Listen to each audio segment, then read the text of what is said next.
Hello and welcome to the Fix Your Fatigue podcast. Whether you can't get out of bed in the morning, your energy crashes throughout the day, or you're a biohacker looking to optimize your energy, productivity, and focus, this podcast is for you.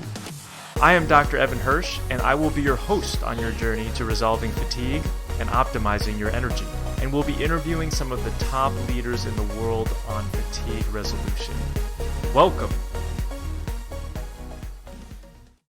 Hey everybody, Dr. Evan here. Welcome to another episode of the Fix Your Fatigue podcast. I'm so glad that you're here with me today because today we're going to be talking with my mentor, JJ Virgin. Let's hear a little bit about who she is. So triple board certified nutrition expert and fitness Hall of Famer, JJ Virgin is a passionate advocate of eating and exercising smarter. JJ helps people stay fired up and healthy as they age, so they feel the best they ever have at age 40 plus.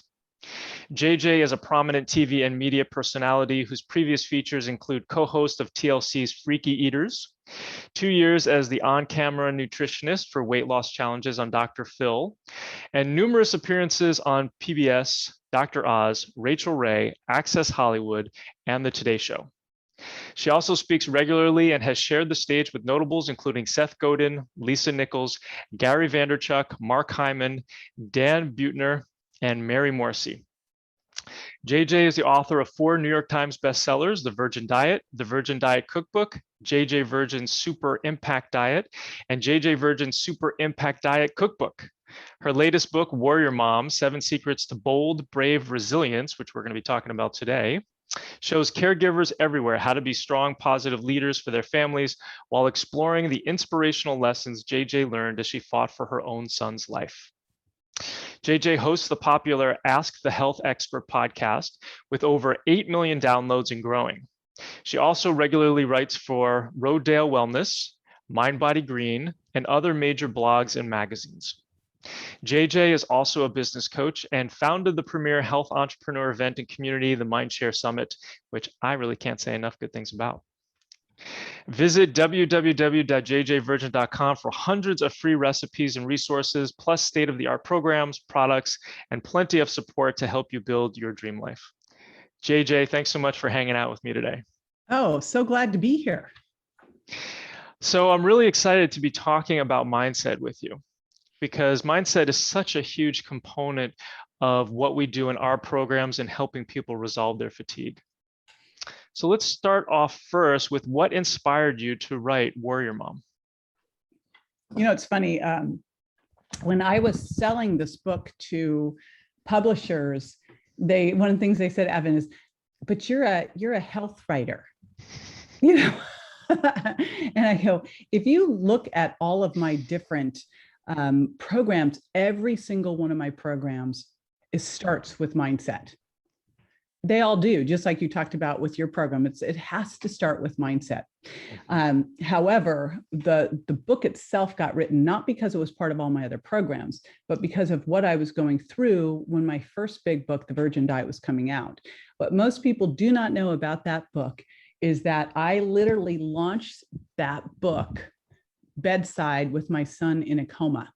Wow. And, you know, I remember friends at the time going, "All right, now I know you're really going to go for this." And I really was, because I realized that in order to help save my son's life, I had to really show up for him.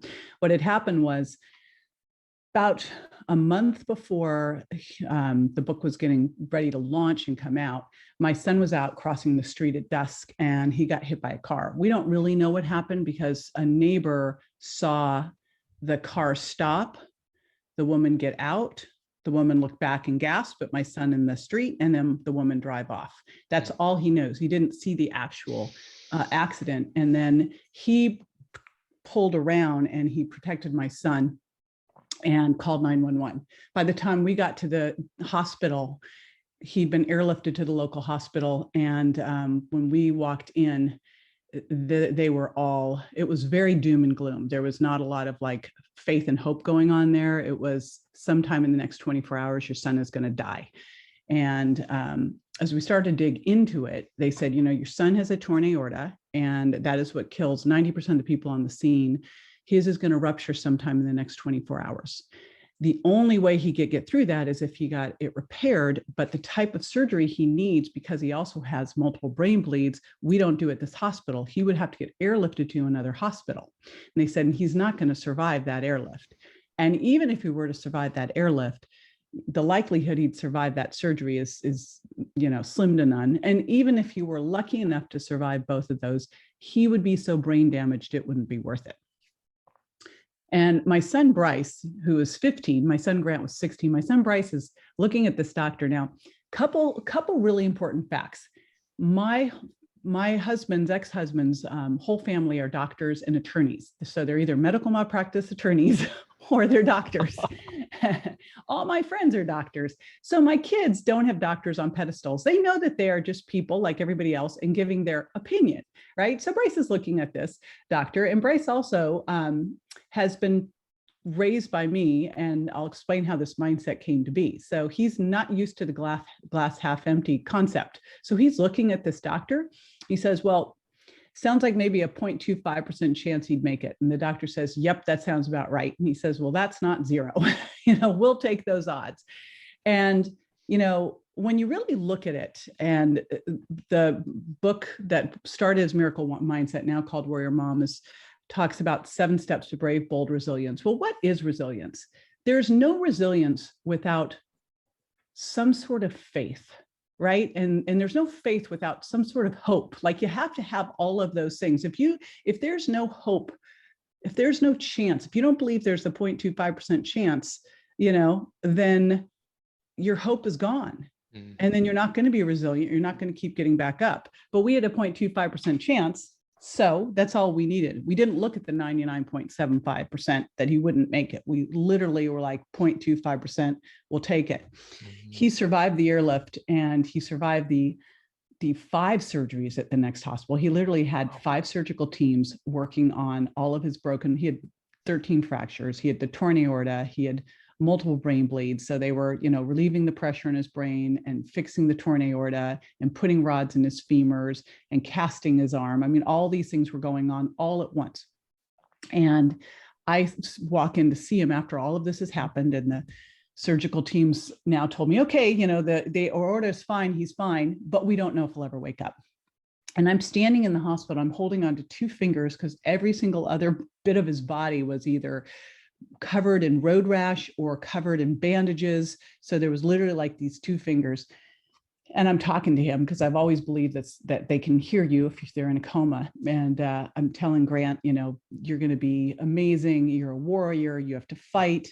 And I'm telling him how much I love him. And the nurses are kind of looking at me with pity because they're like, he's not going to respond. He's in a deep coma. But I said, your brother Bryce loves you so much. And I felt a squeeze. Now, remember, I have not had any sleep. So at that point, I'm like, did I really feel that? I'm right. You sure? So I said, your Grammy loves you, felt nothing. And then I said, your girlfriend, Mackenzie, loves you so much. And I felt this squeeze and him trying to pick my fingers off the bed. And I just knew, I just was like, he is in there. And one thing about my son, he is the most stubborn kid ever, and such a fighter. He will not give up. So I just was like, you have to fight. Your name means warrior, and you are going to be 110%. And I don't know where that came from, Evan, this idea of he was going to be 110%. But that idea is what has kept me going with him ever since. It's been, gosh, we're coming up now on 9 years. And there were plenty of times along this way when it didn't look like he was going to make it through the night, much less make it to even 70%. But I just was like, okay, what's the next step to 110%? What's the next step? What's the next step? And, it's been this long, and he is now better than before the accident. They didn't think he'd ever walk again. He runs, he plays tennis, he swims, he works out, he memorizes books. So all the stuff they said, he's never ever. My ex-husband said, Grant, you have full permission to prove every single person wrong. So I'm going through all of this. I'm publishing the Virgin Diet, then I'm publishing the Sugar Impact Diet. And my agent said, you have to write a book on this. And everyone kept saying, how did you do this? How did you do it? And I kept saying, if you were in the same situation, you have no idea. You're so much stronger than you think. and until you're in that situation, don't really know what you're capable of. You hear about parents when the kid's under the car and the parents are like lifting the car up off the kid. Like, it's incredible what you can do when success is not optional. Mm-hmm.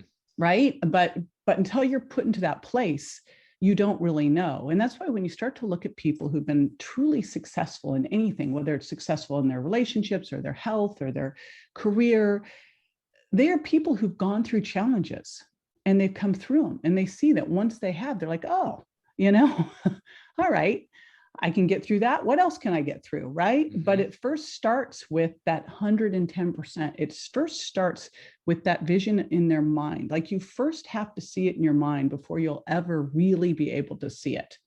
They say you'll see it when you believe it. You have to believe it here first, and then you'll start to be able to make it happen. Wow, that's brilliant, and such a, I can't only imagine how I would handle that, with my 12-year-old. So then how did you develop that? How did you develop that mindset? Were there certain things that you had already been doing in your life? I'm super fortunate with this one, because here's the thing. Everyone's like, well, how did you know what to do? And how did you do that? And I'm like, I don't know. I have no idea. And I wrote the whole book going, I have no idea. I just was like, here's the things I was thinking. And then I was doing an interview and they go, well, where did you learn that? And I went, oh my gosh, at the age of 30, I had a mentor. And here's the crazy thing that happened. And this just shows how important this is to teach to your kids and to model, more importantly than anything else, because I'd never directly taught it to my kids. It just was who I was. So when I was in my late 20s, I had a client. And this client, I was a personal trainer, and I had this client, and I was in grad school, and we were walking down the beach, and she goes, oh, well, why are you in graduate school? And I said, well, I'm in graduate school because I want to be more successful. I want to be able to help more people. And she goes, all right. What are you going to do when you graduate? I said, I'm going to go to doctoral school. She goes, oh, why are you going to do that? And I said, well, because I want to help more people, like, obviously, right? Now, this woman was a self-made multimillionaire. Her whole thing really was that she taught mindset. I didn't know it at the time, but she helped, build all of these different, as a career coach, all these different people's businesses. And she said, she said something about helping me make more money. And I go, it's not about the money, right? Because before you have kids and everything else, money doesn't seem to really matter. And then all of a sudden you're like, oh, wow, things cost money. And so I said, it's really not about that. I want to just learn how to help more people. She goes, well, I could help you with that, if you're ever interested. She goes, probably when you're 30, you're going to hit that. And I went back to California, and I went to USC, and I was in doctoral school, and she sent me a little present at 30. And it was all about, creating leverage in your life. And so I was watching all of this that she sent me, and I decided that I was going to go back and learn from her. And literally, I moved back to Florida. I dropped out of my PhD program, and I started studying with her. And I thought that she was going to teach me how to build a business, because I was still just slogging away. I was in doctoral school, paying for that, working all the time, working 7 days a week. And I thought, all right, I'm going to have her show me how to do this, because this clearly isn't working my way. First thing she did was put rubber bands around my wrist. And she said, anytime you have a limiting belief, snap the wrist. And I'm thinking, I have just dropped out of a PhD program, and I've, sold my business in California, and now I'm back in Florida. What is wrong with me? Like, why am I so impulsive? And I thought, but I'm here now, so I'll go with this. She started to train me. And what I didn't know was she was training me because she wanted me to be her protege, mindset trainer. And so for 6 months, she didn't really teach me any business stuff. She taught me everything about mindset, about how thoughts create, about how the only limitations are the limitations in your mind, that there are no victims, only volunteers, that there is no right or wrong, there just is. Things that, Evan, when I heard it, I'm like, of course there's right or wrong.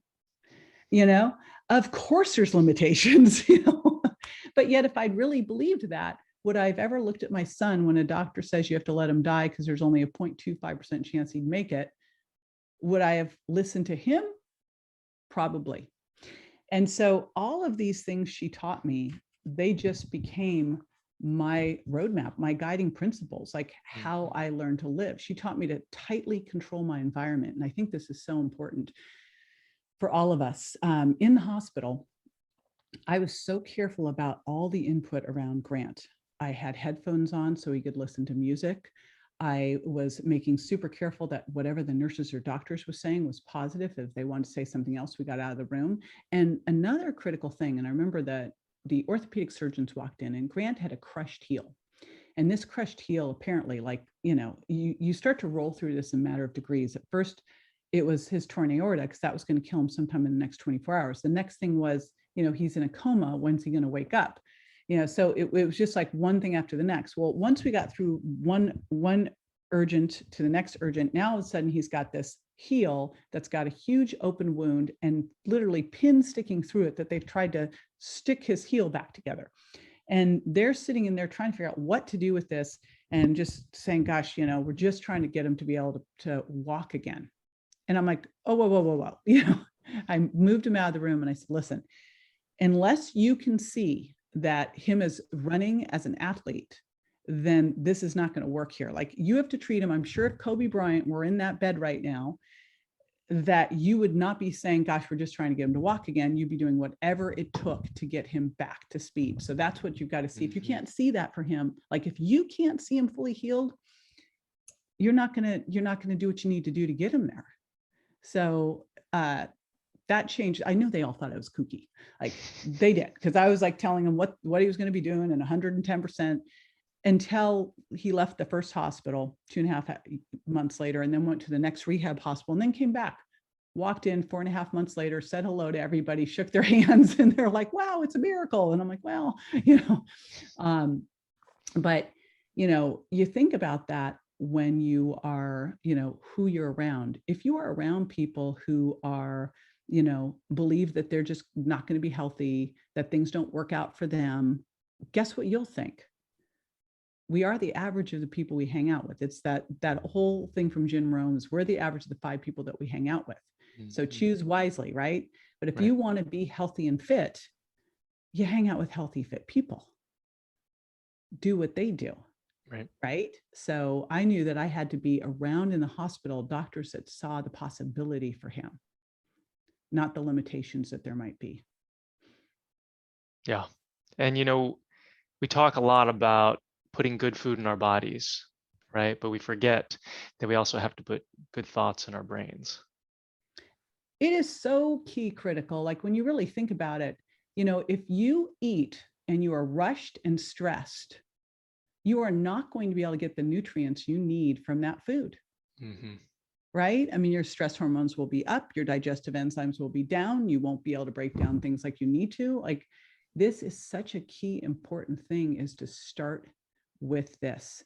Start with putting yourself already in that future self. I so clearly saw my son in that future vision. And when anything else would crawl into my brain, it was like I just had the rubber bands back on from K. Smith and was snapping, cancel. I just couldn't let them come into the what ifs, because I was just afraid if I could see that, that's what would happen. So I just held the clear vision of him walking, talking, running, happy, fully functioning. And that's what I kept first and foremost. And honestly, for years, there was nothing to indicate that that was going to ever be a reality. There really wasn't. I mean, that's where that just faith has to be there, because if it's not there, you're going to get what you expect. So I just thought, well, if I'm going to get what I'm expect, I'm going to expect a lot. I'm going to expect big things, right? Amen. So I hear you talking about envisioning kind of like what you wanted his future to look like. And I hear you talking about limiting beliefs, and kind of, we talk about flipping them on their head and making them into empowering beliefs. What other sort of things that kind of fed that mindset, those things that perhaps you were taught or you've picked up along the way? One thing that Kay said to me early on, which, gosh, you think about it now, that if we could just really get this, she always said, don't wish it was easier. Just make yourself, she said, make yourself better. I've changed it to make yourself stronger. But think about it. If it's easy, then everybody else is doing it. Then you won't value it, right? But if it's a challenge, I truly believe we're never better than when we're challenged. And every time you're challenged, she explained it to me, like this comfort zone. She goes, if someone comes and sits on your lap, at first you're like, that is not comfortable. Right. But then you adjust a little bit and get used to it. And it's comfortable. That's like your new comfort zone. She goes, you just have to keep expanding your comfort zone. And it doesn't snap back. It's not like a rubber band. It's like a string that just gets stretched and stretched and stretched and stretched. Otherwise, if you have all of these rules and limitations, those limitations become your life. Like if what you believe that things happen to you, you never get, things don't ever work out for you. Well, that's how it will be. Mm-hmm. It's either things, it's that growth mindset of things happen for you versus the fixed mindset of things happen to you. And Carol Dweck really clearly showed that mindset's a muscle, that you can build it. However, it's just like the life raft. You don't want to be blowing up the life raft when the boat sank. You want the life raft ready. Mm-hmm. So this is what you want to be working on every single day, because you don't know when the next big challenge is going to happen, but it will. I mean, like if there's anything the last year has shown us is that challenges are going to happen. It's kind of the one thing we know for sure is these things are going to happen. And the way you can prepare, you can't prepare for something you never expected to happen. You can't physically really prepare for it, but mentally you can be completely prepared for, okay. And I'll tell you, when the pandemic started to hit, I felt like I was back in the hospital going, all right, my son is in a coma.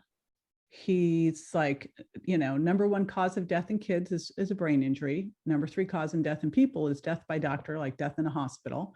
Mm-hmm. And if my book that I've invested every single thing into doesn't go, I'll be bankrupt and I won't be able to provide for him like he needs to be. What the heck do I do now? Right. Right. And, the question of how do I succeed at all of this is very different than probably, what most people would ask there. So how do I make this work? Right? Asking those right questions. And my answer was, the first thing that I'm going to do is make sure that I'm prioritizing my self-care so I can show up strong. So important. Right? So, yeah. So then applying this, so then you talked about a daily practice. Because you have to do this every day, right? In order to be able to be prepared for when that moment comes. So then what does your daily practice look like, if you're willing to share that with us? I'm going to give my daily practice, and it's always evolving. And it's actually changed a lot lately because I had a couple epiphanies. So here's one thing I would say is always study, like just keep studying mindset trainers, mindset coaches. Always have something you're reading or listening to. So I am always studying different people in mindset. So that's step one. That's I was going through a lot of Stoic philosophy with Ryan Holiday, and now I'm on to Joe Dispenza, but there's one that I'm studying, and they're all with the same idea that really all of this is within our control, right? And then the next thing is, I love daily routines, and I've also been blowing up my daily routines because a lot of the things that will really start to expand you mean that you have to do things differently. So, for years and years and years, I got up every morning. I wrote down a couple of things I was grateful for. I then, throughout the day, if I got like anything kind of threw me off my flow, got me irritated, upset, angry, etc., I would text someone and tell them what I was appreciated about them, because that's the easiest way to change your state. And then at night, I'd focus on at least one, I call it little miracle, that I could see. And this really served me well in the hospital. This is what Kay taught me to do, was the writing down at least 3 things you're grateful for, the gratitude, and then I kind of came up with that appreciation text, and then a little miracle. So I call that my jam. And especially with Grant, I was looking for any sign that he was going to get through this. And it might have just been, his eyelashes fluttering, or the ability to squeeze my finger or wiggle his toes, like the littlest thing. But boy, when you've got someone sitting in a coma you are looking for any sign. And really, when you think about that, those are really like, what are the signs every day? And they're there every day, those little miracle signs of the divine, right? Because every day they're there. If you're awake, if you're listening, if you're watching. I started to realize, I was like, all right, I'm in a rut with my thing. And I think what I just gave you is a really great beginner's way to do this, because it's 5 minutes at the most and costs nothing. So there's like no excuse not to do this. All you do is set your clock, set your watch, or set your phone so it goes off with a little reminder to do this. So when you wake up in the morning with your alarm, you tie it in. Now it's like, all right, how do I go to the next level? What do I need to do next? And really, when you start to look at where do you need to go next, it's generally into the unknown. So now in the mornings, I've been waking up and I have been listening to a Joe Dispenza meditation. If I don't do it in the morning, I do a walking one at some point during the day, or I do one at night. So that's one of the things I've been doing, is that every day. And then I also have a girlfriend who created this company, Mind Movies, where it's a visualization, a video visualization, where you can put all the different things that you want. And then you put the picture and you put a line about it. And it's all set to music. So I watch that every day too. Wow. That sounds amazing. That has been super cool, but it's interesting. It's like one of the questions that Dr. Joe Dispenza will ask in these meditations is, if you have put yourself into your future self today, watch for that sign from the divine. And it is crazy how many signs there are if you just pay attention. And if you're just clear about where you want to be, and you really start to look at, what is the difference? Let's say that you're listening to this right now and you want to fix your fatigue. Well, if you sat there and really imagined your future self with all the energy that you needed, going through life energetically, feeling great, happy, lots of joy, and you just put yourself there and really felt it emotionally, what would be the difference? That's exactly it. Your body knows how to do that. Put yourself there. So I think that establishing a routine, and then when you get great at it and you've really got all the feelings, shake it up is important to do. And then continue to push yourself in learnings with teachers that aren't comfortable to you, right? That's not easy. That's not something you already know and accept. Mm-hmm. So not comfortable to you, meaning new and... Yeah, I just went to a 7-day advanced meditation retreat. I'm not someone who meditates. I mean, I'm a failed meditator. And so to go do that and spend literally, 12 hours a day doing this is mind-blowing, right? Completely not something out of my comfort zone. So I search for things to do that I go, ooh, that doesn't sound great. Like, that doesn't sound very fun. I would rather just, stay home, right? But those are the types of things, that thing is going to push you out, because you may find something in there that really works well for you that you never would have done because you just do the things you always do. And the answers generally are not in the things you're already doing, right? Right. And for people who are listening to this right now, they may start doing the jam and start to get some of those thoughts, or start to get some of those distractions, right? Where our brain is like a child, where it's constantly like running off, and we have to keep bringing it back to focus, be like, okay, I'm going to do these things. I'm going to do this daily practice. Do you have any tips for kind of how to stay focused? I mean, obviously we're imperfect as humans and we want to do the daily practice every day, but there's days where we're like, yeah, I don't really want to do this. And that's the day to do it. And that's, I love, Ryan Holiday wrote these 3 books: Ego is the Enemy, Stillness is the Key, and The Obstacle is the Way. And those days you don't want to do it, it's like your bratty ego going, you don't have to do this. You're already perfect. You're so good, And so build in some rewards for doing these things. And even if you didn't do it the best you could have possibly done it that day, you did it. Like, that's incredible, because it's just like going to the gym. Doing, say, meditation for a week and then never doing it again does nothing for you, or doing, a gratitude practice for 1 week. It's not going to change your life, right? But you get into the habit of doing that, that will change your life. And it may be a gratitude practice. It may be that you like go study Mary Morrissey's work, or you go over to Dose and look at what Radha Agrawal is doing. There's so many cool things out there that can give you literally in, 15 to 30 minutes a day, which sounds like a lot till you start to look at, literally, I had to look at the 7. I went, all right, I'm going to add 45 minutes of meditation into my day. Where the heck is that coming from?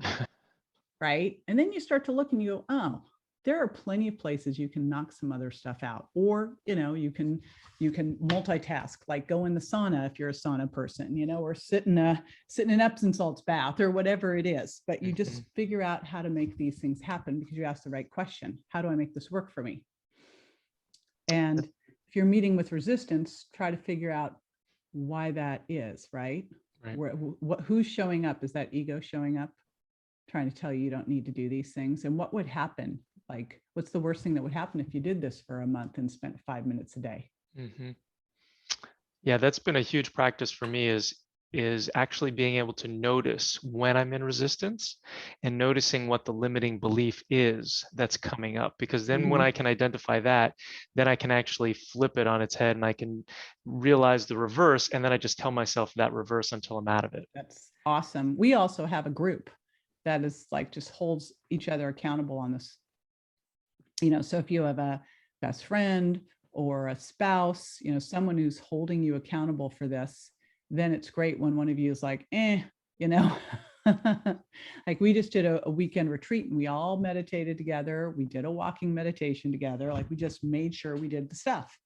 So, that's so helpful. You just get it done. But again, that's the example of you are the average of the people that you hang out with, right?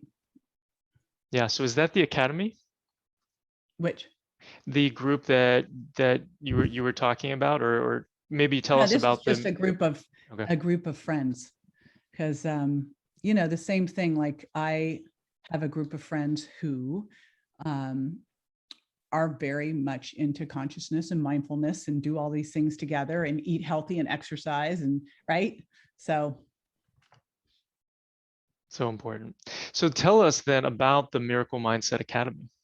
So I knew when I was writing the book. So the book first was called Miracle Mindset. And it was interesting because that title got all this, like, raised all this stuff about what's really a miracle. And I'm like, okay, guys, let's, we're focusing on the wrong thing here. But when I wrote the book, I created the Miracle Mindset Academy too, because whenever I write a book, I want to give you the book as kind of like the intro piece to get you started. And the book really walks through the story of how things went with Grant, not to tell how I healed Grant. This is not about like what we did in the hospital and things we did afterwards. It is about how you show up when life is tough and how you can make the worst thing become like one of the best things in your life. Because I will tell you, as awful as that was, our family is closer. There's no question in Grant's mind that his family is pretty much will do anything for him. We're all super close, love each other. So the book was really about that. And I had to write it in that way because honestly, I didn't know if Grant was going to make it. So I had no idea if this was, the book is not about me saving Grant's life or, our family saving Grant's life and the doctor saving Grant's life. It's about how you have to show up when everything looks like it's falling apart, when any sign out there says this is going to be the worst tragedy ever. What do you do? And because that's the part you have under your control, right? As I was writing it, I always like to do something so that if you want to go deeper, you can. So I created the Miracle Mindset Academy. And what was interesting, Evan, when I was writing the book, I wasn't really sure who the book was for. And I realized, which is kind of a rule violation, right? You always know who the book is for. I'm like, I really didn't know, because I was just telling a story. But as I was writing the Miracle Mindset Academy, I really realized that this is for caretakers. And when you really get down to it, we're all caretakers. We're all going to be caretakers at some point in our life, either for our kids, for our parents, for our spouse. It is just part of the human condition. And in order to be an amazing caretaker, you so have to show up for yourself first. And that is not the message out in the world. The message out in the world is that if you're doing that, you're selfish. Well, I believe just the opposite, that your self-care, that showing up for yourself first is the most selfless thing, because then you have what you need to be able to take care of that other person or people as you're going through this. You do no good trashing yourself, exhausting yourself. If you're going to be a caretaker, you've got to take care of yourself first. And you see so often as people are caretaking that they start to get some kind of like, we just had a friend get breast cancer taking care of her husband. It's so common because you're so stressed and tired. So Miracle Mindset was really built, and there's some health stuff in there too, but it's really focused on what is that mindset where you know how to take care of yourself first, to work through these things so you don't feel, like a victim. And you understand how to prioritize your self-care and your mindset, and what are those, how do you train yourself on those mindsets? Everything from how to ask for help, which turns out is such a biggie for people, right? And then I brought in our buddy, Dr. Joan Rosenberg, to help teach and talk about, the fear wave, the 90-second fear wave, and how to ride that and get through that. I brought in John Assaraf and Ariel Ford and Amy Porterfield and Gabby Bernstein, just amazing teachers to help me just walk you through all these different exercises. So it literally is like an entire, it's a massive program, but just step by step, a little each day, helping you build that resilient miracle mindset so that whatever comes up in your life, you're like, oh, this is going to be hard. I didn't, the night Grant got hit, I'm like, oh, okay, let now see what I can do. No, I went through a complete freak out. And then I kind of had a moonstruck, slap yourself, get out of it, snap out of it. And I went, okay, what do I have to do here? Like, what do I have to do to be able to do whatever I can for my son, and then take care of my other son, and make this whole business go so I can take care of the family. You just have to know how to go through it, honor where you're at, and then take care of yourself and be able to take care of everybody else. And by the way, something I didn't mention, probably the one biggest thing in there that I talk about in the book and in the academy is about forgiveness.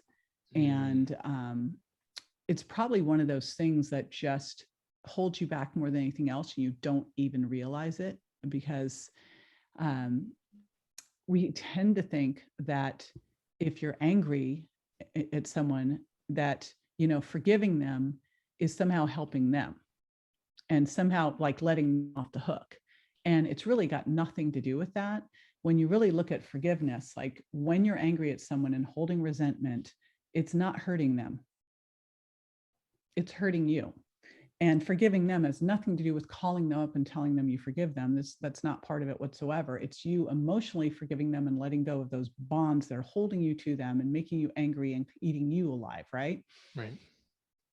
So big part I wrote in there was how to go through a really active process to do that. And you basically know you have to do that if you've got a bunch of kind of energy around something, right? Just get you irritated. That's a big sign. I can always check in with myself and go, yep, got to work on that one. Sometimes it takes a couple times to do, right? Absolutely. It sounds like an amazing group. So then where can people go to learn more about that group, learn more about you?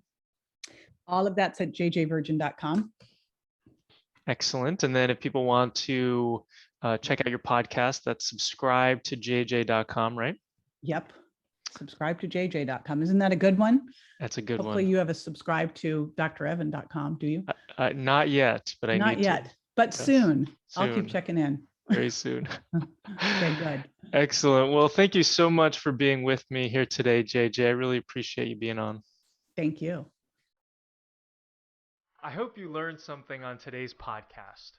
If you did, please share it with your friends and family and leave us a 5-star review on iTunes. It's really helpful for getting this information out to more fatigued people who desperately need it. Sharing all the experts I know and love and the powerful tips I have on fatigue is one of my absolute favorite things to do.